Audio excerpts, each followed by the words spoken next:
Salam dəyərli izləyicilər, dəyərli futbol sevərlər, hər birinizi xoş gördük. Azərbaycan və dünya futbolunda hansı xəbərlər var, onları sizin nəzərinizə çatdıracağıq. Transfer xəbərlərindən də xəbərdar olacaqsınız. Qarabağ komandası möhtəşəm bir futbolçunu, möhtəşəm bir hücumçunu transfer edir. Bu və ya digər xəbərlərdən xəbərdar olmaq üçün kanalımıza abunə olub bildirişləri açıq tutun. Videonu hələ də bəyənməmişsə bəyənin. Şərhlər bölümündə mütləq izlədiksə fikirlərinizi yazın və sona qədər izləməyi tövsiyə edirəm. Mən isə xəbərlərin geniş təfsilatına keçid alım.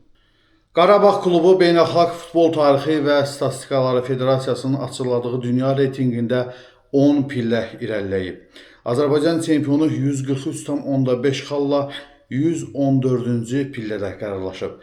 Zirə 94,75 xalla 220-ci yerdən 233-cü yerə yuvarlanıb. 26 mövqe irəliləyən Sabah komandası 68,5 xalla 367-ci pillədə qərarlaşıb. Araz Naxçıvan 58,75 xalla 492-ci yerdən 454-cü yerə qalxıb. Qeyd edək ki, 501 klubun yer aldığı siyahıya İspaniya təmsilçisi Real Madrid başçılıq edir. Azərbaycan çempionu Qarabağ komandasının Çempionlar Liqasına birinci yoxsa ikinci təsnifat mərhələsindən başlayacağı hələ də sual altındadır.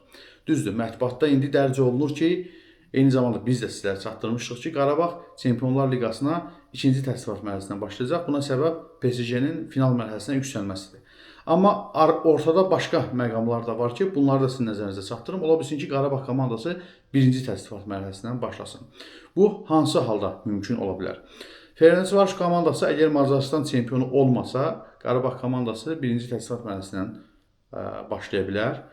Ancaq Ferencvaroş komandası çox yaxındır çempionluğa. Ona görə burada belə deyək, çox da inandırıcı görünmür ki, Ferencvaroş komandası çempionluğu əldən versin. Digər tərəfdən Rusiya klubları əgər Çempionlar Liqasına buraxılarsa, o zaman Qarabağ komandası yenə də birinci təsnifat mərhələsindən start verəcək. Rusiya klubları əgər Çempionlar Liqasına buraxılmayacaqsa, o zaman Qarabağ komandası ikinci təsnifat mərhələsindən Çempionlar Liqasına start verəcək. Bəs Rusiya klubları Çempionlar Liqasına buraxıla bilərmi? Bəli, bilər. Bu müzakirə olunacaq. Ayın 15-dən sonra UEFA-nın iclası keçiriləcək və ayın sonunda isə deməli Asif Əskərovun da yer aldığı UEFA İcraiyyə Komitəsinin iclası baş tutacaq və ondan sonra tam dəqiqləşəcək ki, Qarabağ birinci yoxsa ikinci təsnifat mərhələsindən Çempionlar Liqasına start verəcək. Yəni Qarabağ komandasının birinci yoxsa ikinci təsnifat mərhələsindən başlayacağı Ferencvaroşun çempionluğundan və Rusiya klublarının Avrokuboklara buraxılıb-buraxılmayacağından asılı olacaq. Çempionlar Liqasında Azərbaycanı təmsil edən Qarabağ komandasının daha bir mümkün rəqibi bəlli olub. Digər mümkün rəqibləri haqqında isə dünənki verilişimizdə sizə məlumat vermişdik. Dəyərli dostlar, belə ki, Rumıniya çempionatında Universitet Craiova və CFR Cluj komandaları qarşılaşıb və bu görüş heç-heçə yekunlaşıb.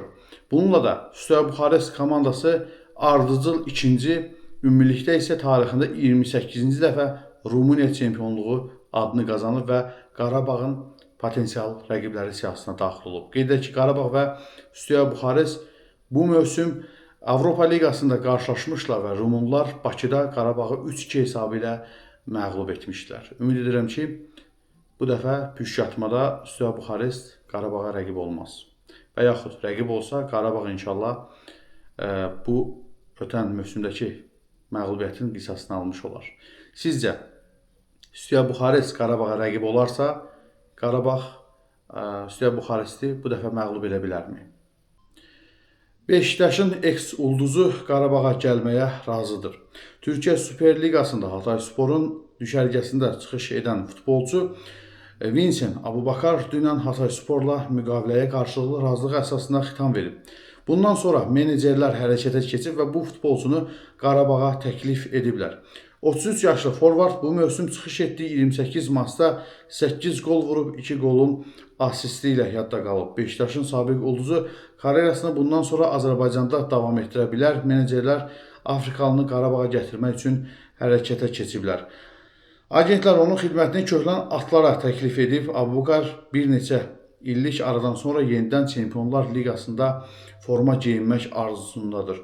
O bu məqsədinə çatmaqdan ötürü maliyyə şərtlərində Azərbaycan çempionuna güzəştə getməyə də hazırdır. Olavia Juninho Flamengo'da özünü doğrultmur. Yenidən Qarabağa qayıda bilərmi? Təbii ki, onun orada uğursuz çıxış etməsi bu məsələni yenidən gündəmə gətirir. Qeyd edim ki, qış transfer pəncərəsində 5 milyon avro qarşılığında Qarabağdan Flamengo klubuna transfer olunan Juninho 18 oyunda yalnız 3 dəfə fərqlənə bilib. Son 5 oyunda isə ümumiyyətlə qapı torunu silkələyə bilməyən 29 yaşlı Braziliyalıdan Flamengo komandasının baş məşqçisi və rəhbərliyi razı deyil. Baxmayaraq ki, uzun müddətli müqavilə bağlayıblar, ola bilsin ki, qarşılıqlı razılıq əsasında müqaviləyə xitam verilsin və Olavia Juninho yenidən Qarabağa qayıtsın. Sizcə, Olavia Juninho Qarabağa qayıtsa, yenidən Qarabağ üçün faydalı ola bilərmi? Azərbaycan yığmasının üzvü Mahir Əmrəli yayda Almaniya 2-ci Bundesliqasından ayrılacaq. Nürnbergdən ayrılacağı barəsində əslində sizi xəbərdar etmişdik dəyərli dostlar. Amma Almaniyada karyerasını davam etdirəcək. Çünki Almaniyanın Sankt Pauli komandası forvardın xidmətində maraqlıdır. Mahir Əmrəli isə mövsümün sonunu gözləməyə üstünlük verir. Çünki Sankt Pauli Bundesliqadan 2-ci Bundesliqaya düşə bilər. Hal-hazırda 14-cü pillədə qərarlaşıb.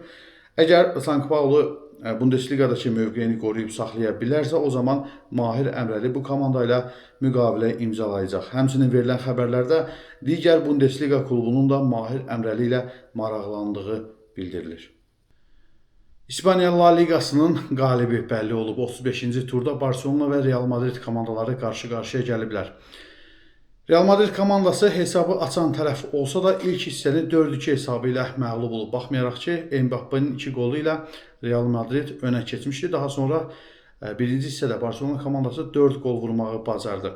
Dramatik keçən ikinci hissədə də yalnız Real Madrid komandası 1 qol vurmağı bacardı. Ümumi hesabda 4-3 hesabı ilə Real Madrid məğlub oldu. Beləliklə xalını 82-yə çatdıran və ən yaxın izləyicisi Real Madridi 7 xal qabaqlayan Barcelona komandası sona bir tur qalmış La Liga çempionluğunu elan etmiş oldu. Barcelona azarkeşlərini bir Real Madrid azarkeşi kimi təbrik edirəm. Ümid edirəm ki, növbəti mövsümdə Real Madrid La Liqanın qalibi olacaq.